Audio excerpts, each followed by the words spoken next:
प्रिय स्टूडेंट, मेरे चैनल पर आप सभी का स्वागत है।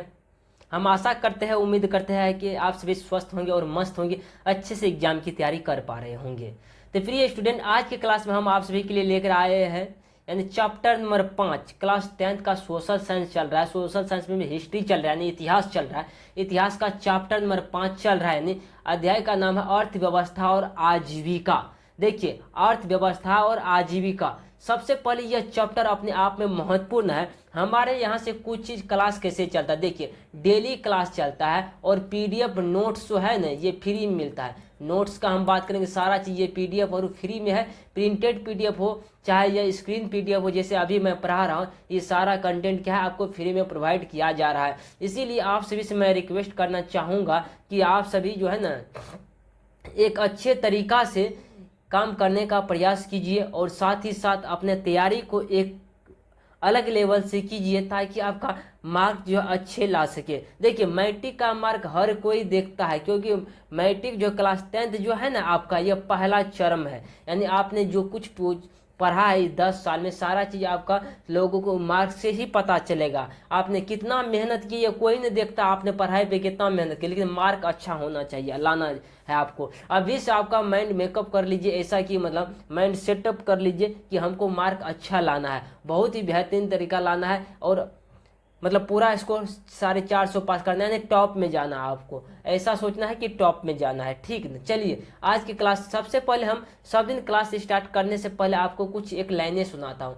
आज भी उसी तरीका से मैं एक लाइनें लेकर आया हूँ जो कि महत्वपूर्ण है आपके लिए। ये लाइनें सुनना बहुत ही बेहतरीन जरूरी है, आपको यहाँ सुनने का प्रयास करिएगा। देखिए इस लाइन के माध्यम से आखिर क्या कहना चाहता है। यहाँ पर देखिए, सबसे पहले मैं थोड़ा सा इसको हटा, यहाँ देखिए, कह रहा छोटे हो तो क्या हुआ, कह रहा है छोटे हो तो क्या हुआ, ख्वाब बड़े रखना, पंख अभी कच्चे हैं, हौसले सधे रखना।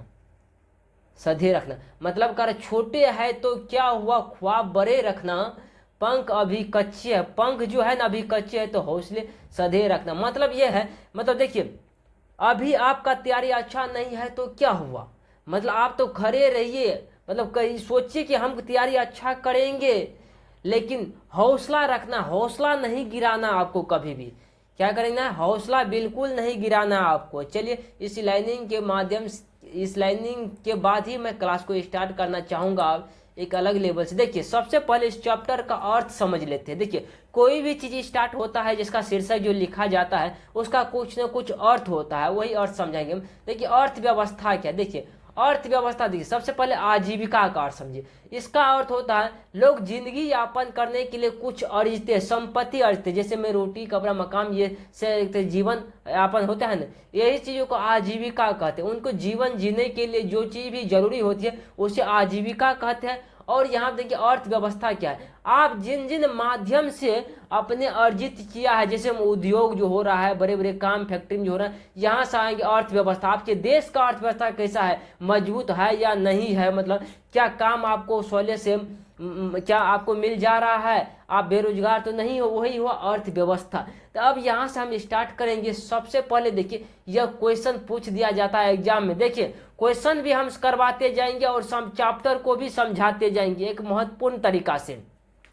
यहाँ देखिए कर औद्योगिक क्रांति क्या थी, यहाँ देखिए 18वीं शताब्दी के अंत और 19वीं शताब्दी की शुरुआत में कुछ पश्चिमी देशों में तकनीकी, समाज, अर्थव्यवस्था और सांस्कृतिक में बड़ा बदलाव आया। क्या बड़ा बदलाव आया, इस बदलाव को औद्योगिक क्रांति कहा जाता है। इस बदलाव को क्या कहा जाता है, औद्योगिक क्रांति कहा जाता है। इस बदलाव को क्या कहा जाता है, औद्योगिक क्रांति कहा जाता है। फिर से सुनिए, कर 18वीं शताब्दी के अंत में 19वीं शताब्दी की शुरुआत में कुछ पश्चिमी देशों में तकनीकी, समाज, अर्थव्यवस्था और संस्कृति में बदलाव। तकनीकी में बदलाव, देखिए दिन प्रतिदिन अभी भी तकनीकी बढ़ते जा रहा है। यदि आप लोग इस तकनीकी को नहीं समझते हैं तो आप पीछे रह जाइएगा और लोग आपसे आगे निकल जाएंगे। आजकल के जिंदगी में तकनीकी को समझना बहुत ही जरूरी है। अभी यहाँ पे देखिए हम जो पढ़ा रहे हैं आपको, अभी तकनीकी बहुत सारा चीज इसमें तकनीकी लगा है, इसलिए तब आप हमको देख पा रहे, नहीं तो नहीं देखते। ऑनलाइन का जमाना नहीं आता तो क्या देख पाते, बिल्कुल नहीं। ये सब तकनीकी का कमाल। यहाँ देखिए इस बदलाव को औद्योगिकरण क्रांति कहा गया। इस बदलाव को क्या कहा गया था? औद्योगिक क्रांति कहा गया था। अब देखिए जैसे जैसे तकनीकी बढ़ती है लोगों का रोजगार भी मतलब बहुत बढ़िया लगता है, जॉब भी लगता है। अब यहाँ देखिए अगला देखिए स्टेप में करा, इस दौर में इंसान ने कृषि, देखिए इस दौर में क्या किया इंसान ने? कृषि और उद्योग में हाथ से काम करने के वजह मशीन का इस्तेमाल शुरू कर दिया। देखिए तकनीकी का क्या हुआ, यानी तकनीकी का अर्थ होता है आपके कार्य को आसान करना ही तकनीकी कहलाता है। कोई भी तकनीकी आती है तो आपका काम को क्या करते हैं? आसान कर देते, बिल्कुल आसान कर देते। यहाँ पे कहा गया इस दौर में इंसान कृषि और उपयोग में हाथ से काम करने के वजह मशीन से इस्तेमाल शुरू कर दिया, और यह एक बड़ा परिवर्तन था। यह एक क्या हुआ? बड़ा परिवर्तन था। करा औद्योगिक क्रांति, देखिए शब्द का प्रयोग, औद्योगिक क्रांति शब्द का सबसे पहले प्रयोग आर्नोल्ड और टायनबी ने अपनी पुस्तक क्या है लेक्चर्स ऑन द इंडस्ट्रियल क्या ये रिवॉल्यूशन ऑफ द इंग्लैंड है, इंग्लैंड 1844 में किया था, इतना में किया था। अब यहाँ पे देखिएगा औद्योगिक क्रांति की शुरुआत देखिए शुरुआत एक ही जगह लिखा गया, थोड़ा सा देखिए शुरुआत तो ऐसे होता है लेकिन इसी में लिखा गया है। देखिए शुरुआत, इस क्रांति की शुरुआत वस्त्र उद्योग कपड़ा उद्योग में मशीनों के इस्तेमाल से हुई। मतलब कह रहा है वस्त्र जो बनाया जा रहा था पहले हाथ से चरखा घुमा करके काट रहा था ना, अब बदलाव आ गया तकनीक, अब मशीन से यह काम करने लगा।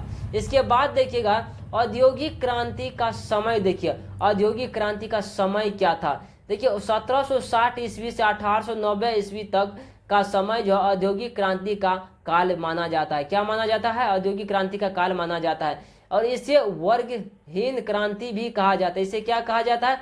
वर्गहीन क्रांति भी कहा जाता है, क्योंकि इसमें किसी खास वर्ग के बजाय आम जनता की जिंदगी पर असर पड़ा। आम जनता की क्या पड़ा? जिंदगी का असर पड़ा। यहाँ देखिए अगर आदि औद्योगिकरण का युग, आदि औद्योगिकरण का मतलब है कि उद्योगों के आने से पहले का समय। अब यहाँ पे कुछ चीजों को बताया जा रहा है, देखिए ध्यान से। औद्योगिकरण या युग आदि, देखिए औद्योगिकरण का मतलब है कि औद्योगिकों के आने से पहले का समय। क्या है? पहले का समय का बात कर रहा है। इस दौर में कारखाने नहीं थे, कारण इस दौर में क्या औद्योगिकरण से पहले कारखाने थे नहीं, ज्यादातर काम हाथ से होता था। यानी जब औद्योगिक तकनीकी नहीं आया था तो सारा काम क्या चीज से चल रहे थे? हाथ से चल रहे थे काम, मतलब मशीन से नहीं चल रहा था, कारखाना भी उतना नहीं था। और शहरी व्यापारी गांव के किसान से घर पर काम करवाते थे। शहरी व्यापारी जो है ना गांव के किसान के से उसे क्या करते? घर पर काम करवाते। जैसे शहर में जो लोग रहते व्यापार रहते थे, गांव के किसान को लाते थे वहां से और वो अपना घर पे काम करवाते थे। कारण देखिए अब क्या क्या कारण था। शहरों में मांग पूरी नहीं हो पाती थी, मतलब शहरों में यदि लोग हाथ से काम करते थे तो कम वस्त्र कम ज्यादा नहीं बन पाता, कम बन पाता, जिससे शहरों में मांग जो होती थी लोग पूरा नहीं कर पाते थे। गिल्ड सिस्टम, व्यापारियों का संगठन, नए व्यापारियों को शहरों में व्यापार के लिए मौके नहीं मिलते थे, कारण नए व्यापारियों को शहरों में क्या होते व्यापार के लिए मौका नहीं मिलता था। इस तरह से करा बराबंदी आंदोलन। अब देखिए यहाँ पे बराबंदी आंदोलन क्या होता है, एक महत्वपूर्ण है। आखिर यह बराबंदी आंदोलन के बारे में हम जानेंगे। कर जमीनों को घेर कर बार लगाकर बड़े किसान अपने कब्जे में ले रहे थे, मतलब यहाँ बार लगा कर, मतलब देखिए जमीन जो है ना इसे घेर दिया गया, इसमें लगा दिया गया। थोड़ा सा यहाँ पे कुछ लगता है मिस्टेक किया गया, अगला देखते हैं। यहाँ देखिए बाराबंदी आंदोलन, देखिए इंग्लैंड में बाराबंदी आंदोलन के दो मुख्य कारण थे। इंग्लैंड में क्या थे? दो मुख्य कारण थे। उनकी बढ़ती मांग 18वीं सदी में उनकी मांग बढ़ी, 18वीं सदी में बढ़ी इंग्लैंड में, और उनके लिए ज्यादा भेड़ों की जरूरत पड़ी। ज्यादा किसका जरूरत पड़ी? भेड़ों की। हो सकता था वस्त्र बनाता भेड़ से। बड़े किसानों ने ज्यादातर चारागाह पाने के लिए बड़े खेतों पर बार लगाकर कब्जा कर लिया, यानी कहा बार लगाकर मैंने वेर लगा दिया। बार मिस होता है वेर, जैसे चारों तरफ से नहीं घेर देता है। आप लोग भी कोई भी फसल लगाते होंगे खेत में, जैसे साग सब्जी जो उगाते हैं गांव घर में, तो किसान क्या करते हैं? बेर लगा देते हैं। बेर, बेर कहता है गाँव घर के भाषा में, वही बेर का बात है, कब्जा कर लिया गया। भोजन में बढ़ती मांग, जनसंख्या बढ़ने से खाने की जरूरतें भी बढ़ी, खेती के लिए और जमीन चाहिए। खेती के लिए तब लोगों को पता कि और जमीन चाहिए थी, इसलिए खुले खेतों को घेर कर खेती शुरू की गई। पहले तो ढेर सारा मतलब बंजर था ना भूमि पहले जमाना में, तो इसीलिए घेर करके खेत किया जाता ताकि उसको जंगली जानवर कुछ भी नुकसान नहीं पहुंचा सके। कारण ब्रिटेन में औद्योगिकरण के आरंभ होने के कारण, अब देखिए ब्रिटेन में किस तरह से औद्योगिकरण आरंभ हुआ, उनके स्थिति को जरा सा हम देखने का प्रयास करते हैं। औद्योगिक का भौगोलिक स्थिति और परिवहन की सुविधा, ब्रिटेन के पास समुद्र रास्ते से, कारण ब्रिटेन के पास समुद्र रास्ते और यहाँ अच्छे बंदरगाह थे। थोड़ा सा फिर देखिए इसको, कहा भौगोलिक स्थिति और परिवहन के सुविधा, ब्रिटेन के पास समुद्री रास्ते और यहाँ अच्छे बंदरगाह थे। अच्छे क्या था, बंदरगाह थे ब्रिटेन, और इससे कच्चा माल लाने और तैयार माल बाहर भेजने में आसानी होती थी, और यह जगह दुश्मनों से भी सुरक्षित था। मतलब दुश्मनों से भी यह जगह सुरक्षित था। कौन था सुविधा के पास, समुद्री रास्ते से आ रहा था, एक जगह का नाम था जिससे बंदरगाह थे, इससे कच्चा माल लाने और तैयार माल भेजने में आसानी होती थी, इस जगह पर दुश्मनों से भी सुरक्षित था। खनिज, देखिए खनिज पदार्थों की उपलब्धता, यहाँ कोयला और लोहे जैसे खनिज आसानी से मिलते थे, जो फैक्ट्री चलाने के लिए जरूरी थे। जो फैक्ट्री चलाने के लिए क्या थे, जरूरी थे। देखिए बिना फैक्ट्री जो चलेगा उसके लिए खनिज पदार्थ की उपलब्धता, कोयला चाहिए, लोहे चाहिए, तभी ना फैक्ट्री चलेगा, नहीं तो फैक्ट्री कैसे चलेगा, बिल्कुल नहीं चलता। आजकल भी लोहा को वैसे काट दिया जाता, पहले गर्म करके लोहा को भी काटा जाता था, इसलिए वो कोयला की जरूरी पड़ती थी। अब यहाँ कृषि देखिए, कृषि क्रांति क्या है, क्रांति ब्रिटेन में उस समय खेती के नए तकनीक अपनाए जा रहे थे। खेती के कौन सा तकनीक अपनाए थे, नए तकनीक अपनाए जा रहे थे। मशीनों का इस्तेमाल शुरू हो गया था, मशीनों का क्या हो गया था, इस्तेमाल शुरू हो गया था, जिससे कृषि उत्पाद बढ़ा। जिससे क्या बढ़ा, कृषि उत्पाद बढ़ा और मजदूर खाली हो गए। क्या हुआ, कृषि उत्पाद तो हुए लेकिन मजदूर खाली हो गए। फिर से पढ़िए, देखिए यहाँ पे कृषि क्रांति ब्रिटेन में उस समय खेती के लिए नए तरीके अपनाए। ब्रिटेन में क्या हुआ, यानी कृषि के लिए नए तकनीक को अपनाए, लेकिन मशीन का इस्तेमाल शुरू हो गया था, जिससे कृषि उत्पाद बढ़ा और मजदूरी खाली हो गए। अब देखिए जब खेती जो मशीन से करने लगा तो मजदूरों को वहां पे कम जरूरी पड़ेगा ना, मजदूर क्या हो गए, खाली हो गए वहां से। मजदूरों की उपलब्धता, बराबंदी आंदोलन के कारण छोटे किसान अपनी जमीन को खो बैठे और मजदूर बन गए। छोटे किसान क्या हुए, जब ये तकनीकी बढ़ा तो क्या हुआ, छोटे किसान अपना जमीन को खो बैठा और वह मजदूर बन गए। इसलिए कारखानों के लिए मजदूर आसानी से मिल जाते थे। कारखाने के लिए अब क्या मिल जाते थे, मजदूर आसानी से मिल जाते थे। कुशल कारीगरों की उपलब्धता, किसी भी खास काम को करने के लिए ब्रिटेन में हुनरमंद कारीगर आसानी से मिलते थे। ब्रिटेन में क्या होते थे, वो जो पहले जो मशीन से जो हाथ से काम होता हुआ तो वो क्या मशीन से होने लगा। अब कारखाने के लिए मजदूर मिलने लगा, क्योंकि मजदूर काफ़ी संख्या में और हुनरमंद जो कि उसमें कला है काम करने की, प्रत्येक काम करने की कला है, वही होनहार मजदूर कहलाता है, वो आसानी से मिल जाते थे। पर्याप्त पूंजी जैसे पैसे की, देखिए पर्याप्त पूंजी जैसे पैसे की उपलब्धता, खेती से लोगों को अच्छा पैसा मिलता था। खेती से लोगों को अच्छा पैसा मिलता था ब्रिटेन, जिससे उसके पास निवेश के लिए पूंजी धन था। निवेश के लिए क्या था, पूंजी धन था। प्रगतिशील व्यापारी वर्ग, यहाँ के व्यापारियों अपने व्यापार में पैसा लगाने को तैयार थे ताकि ज़्यादा मुनाफा कमा सके। मतलब प्रगति, जो कि प्रगति थे व्यापारी, मतलब जो कि ग्रोथ हो रहा था जिसका, वहाँ क्या करे, व्यापार, अपने व्यापार में पैसा लगाने के, अपने व्यापार में पैसा लगाने के लिए व्यापारी क्या करते थे, तैयार थे ताकि ज़्यादा मुनाफा हो सके। कह संयुक्त व्यापारी कंपनियों, देखिए यहाँ संयुक्त व्यापारी क्या, कंपनियां व्यापारी पार्टनरशिप बिजनेस में भी पैसा लगाते थे। पार्टनरशिप नहीं कहता था कि दो पार्टनर मिल करके व्यापारी करो, वही पार्टनरशिप, जैसे व्यापार और उद्योगों तेजी से बढ़े। जैसे क्या हुआ, व्यापार और उद्योग काफ़ी तेजी से बढ़े। अनुकूल राजनीतिक, देखिए यहाँ पे कहीं एक ही में जुट जाता है स्थिति। ब्रिटेन की सरकार व्यापार और उद्योगों को बढ़ावा देने वाली थी और वहाँ शांति और स्थिरता थी। शांति और क्या था, स्थिरता थी। सरकारी संरक्षणकारी व्यापारियों होगा, संरक्षण और व्यापारियों अलग अलग है, को सरकार का पूरा समर्थन मिलता था, जिससे वे स्वतंत्र रूप से व्यापार कर सकते थे। स्वतंत्र रूप से क्या कर सकते थे, व्यापार कर सकते थे। जनसंख्या में वृद्धि में 18वीं शताब्दी तक ब्रिटेन की जनसंख्या काफ़ी बढ़ गई थी। जब 18वीं शताब्दी आया तो ब्रिटेन की जनसंख्या काफ़ी बढ़ गई थी, जिससे एक और तो मजदूर मिलते थे और दूसरी ओर माल खरीदने वाले ग्राहक भी मिलते थे। और यूरोपीय युद्धों का प्रभाव, ब्रिटेन ने हथियार बनाकर यूरोप के देशों को बेचने के लिए शुरू किया, जिससे बहुत पैसा आया। वैज्ञानिक या योगदान, वैज्ञानिकों ने नए नए मशीनों का आविष्कार किया। वैज्ञानिक जो है नए नए मशीनों का आविष्कार किया, जिससे काम तेजी से और आसानी से होने लगा। देखिए ब्रिटेन किस तरीका से बढ़ा।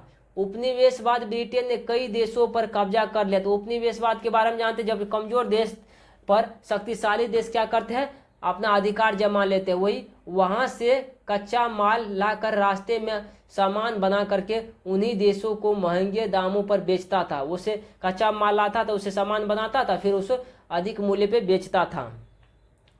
नए यांत्रिक आविष्कार, 18वीं शताब्दी में कई नई मशीनों का आविष्कार हुआ, कई नई मशीनों का आविष्कार, जिससे उद्योग तेजी से बढ़ा। जिससे क्या उद्योग जो है तेजी से बढ़ा। जैसे सूती वस्त्र उद्योग देखेंगे आप। सूती वस्त्र उद्योग क्या है, कपड़े की बुनाई तेजी होने लगी। कपड़े की बुनाई क्या होने लगी, तेजी होने लगी, जिससे धागों की मांग बढ़ी। जब कपड़े की बुनाई तेजी से होने लगी तो धागों की तो मांग तो बढ़ेगी।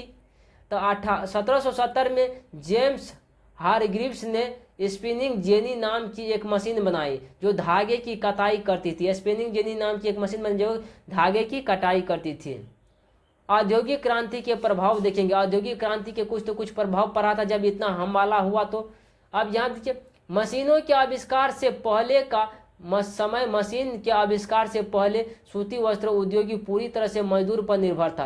पहले जो था सूती वस्त्र पूरी तरह से मजदूर पर निर्भर था। लोग चरखे से कपड़ा तैयार करते थे, लेकिन अब ऐसा बात है नहीं है। फ्लाइंग शटल मशीन देखिए। फ्लाइंग शटल मशीन क्या होती थी उस समय जो चला था, उनके बारे में जरा सा देखिए कि फ्लाइंग शटल मशीन क्या है।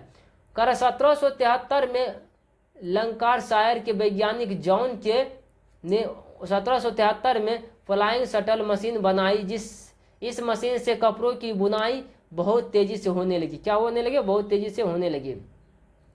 वाटर फ्रेम या स्पिनिंग फ्रेम देखिए। वाटर फ्रेम या स्पिनिंग फ्रेम 1769 रिचर्ड आर्कलाइड नाम के वैज्ञानिक 1769 में वाटर फ्रेम का नाम की मशीन बनाई, जिससे धागों की कटाई बहुत तेजी से होने लगी। अब वहाँ पे एक मशीन बनाया इस नाम का, जो कि धागे की तेजी से कटाई होने लगी। इन मशीनों की वजह से इंग्लैंड का सूती वस्त्र उद्योग बहुत आगे बढ़ा। जब ये मशीन का आविष्कार हुआ, कौन सा मशीन है भाई, देखिए वाटर फ्रेम नाम की मशीन बनाई गई। और इस मशीन से इतना कपड़ा मतलब धागा काटा गया ताकि मतलब बहुत ही यह व्यापार जो है आगे बढ़ गया उद्योग। वाष्प शक्ति आप देखेंगे। और आखिर वाष्प शक्ति से शुरुआत में मशीनों को चलाने के लिए पानी की शक्ति का इस्तेमाल होता था। अब शुरुआत में मशीन जो था पानी की शक्ति का इस्तेमाल होता था, और बाद में थॉमस न्यूकॉमन ने वाष्प इंजन बना दिया। अब वाष्प इंजन ही बना दिया, लेकिन यह बहुत महंगा था। अब क्या हुआ, बहुत ही महंगा। ये इंजन तो बनाया वाष्प इंजन, लेकिन बहुत ही महंगा पड़ गया थे। फिर 1769 में जेम्स वाट ने नया इंजन बनाया। अब नया जेम्स वाट ने इंजन बनाया जो ज़्यादा उपयोगी साबित हुआ। सबसे इसीलिए पूछा जाता वाष्प इंजन का आविष्कार किसने किया, जेम्स वाट ने किया था। लौह उद्योग देखेंगे। आखिर लौह उद्योग क्या चीज़ है। लौह और इस्पात उद्योग ने बहुत ही तकनीकी की सबसे मशीनें, सड़कों और जहाज़ों का निर्माण आसान हुआ। जहाज़ों का निर्माण क्या, खादान उद्योग देखिए। खादानों में हमेशा आग लगने का खतरा बना रहता था। खादानों में क्या करता था, आग लगने का बहुत बड़ा खतरा बना रहता था। 1815 में हम्फ्री डेवी ने सेफ्टी लैंप बनाई, जिससे मजदूर सुरक्षित हो गए। सेफ्टी लैंप का आविष्कार किसने किया, हम्फ्री डेवी ने 1815 ईस्वी में किया, जिसे बनाई, जिससे मजदूर जो है सुरक्षित हो गए और खादान उपयोग तेजी से बढ़ा। रासायनिक उद्योग देखेंगे। कपड़ों को धोने और रंगने के लिए अलग अलग प्रकार के सोडे और रंगों का प्रयोग होने लगा। अब कपड़ों को देखिए धोने के लिए, कपड़ों को धोने और रंगने के लिए कपड़ों बहुत यहाँ से देखने का स्टार्ट थोड़ा सा आगे कर सकते हैं। यहाँ देखिए बहुत ही है। परिवहन उद्योग देखेंगे, थोड़ा सा आगे देख लेते, क्या परिवहन देख लेते। कारखानों से कच्चा माल लाने से ले जाने के लिए सड़कों और गाड़ियों का निर्माण हुआ। क्या हुआ, सड़कों और गाड़ियों का निर्माण। देश से दूसरे देश सामान ले जाने के लिए समुद्री जहाज़ों का उपयोग होने, किस देश को, समुद्री जहाज़ों का उपयोग होने लगा। देखिए एक जगह से दूसरी जगह कच्चा माल ले जाने के लिए समुद्री जहाज़ का उपयोग होने लगा। इंग्लैंड में कारखानेदारी प्रथा पूंजीपतियों धनवान लोगों ने बड़े बड़े कमरों में मशीन लगाई और मजदूरों से काम करवाया। इन्हीं के कारखाने कहा गया और औद्योगिकरण परिवर्तन स्वरूप हो गया। अब यहाँ पे देखने का ये बात प्रयास करिए, मतलब यहाँ तक तो लोगों ने काफ़ी मशीन का आविष्कार हुआ और आगे बढ़ा, व्यापार जो आगे बढ़ा। पहले के ज़माना में जो कहते थे भाई हाथ से सब काम होता, आज तकनीकी बढ़ गया है। जैसे पहले अभी के ज़माना देखिए स्टाइलिश पेन से लिखा जाता है, यदि हम बोर्ड पे लिखते हैं ना तो स्टाइलिश पेन नहीं था, पहले जमाना व्हाइट बोर्ड था, बहुत ही तकनीकी आगे बढ़ गया है। चलिए तो आज की क्लास में इतना ही रहने देते, ज़्यादा आपको हम बोर नहीं करेंगे, मिलते हैं अगले क्लास में, आज के लिए इतना ही काफ़ी है।